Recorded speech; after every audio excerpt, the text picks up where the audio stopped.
আসসালামু আলাইকুম world everybody. আমি সকল মানুষদেরকে কথাটা বলছি, আমার ভাইদেরকে কথা বলছি দুঃখের সাথে কষ্টের সাথে।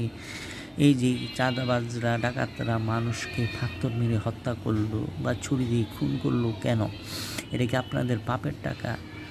হ্যাঁ, এটাকে আমি চোর ডাকাতদেরকে কথাটা বলছি, এটা কি আপনার বাপের টাকা? হ্যাঁ, এটা কি আপনার টাকা যে আপনি একটা মানুষকে খুন করলেন নিঃস্ব করে? আপনার তো মানুষ না, আপনি মানুষের কাতার, আপনি একটা জানোয়ারের পরিচয় দিলেন। কেন খুন করলেন? এটা এটা তো আপনার বাপের টাকা না, নিজের টাকা না, এটা হলো তার পরিশ্রমের টাকা।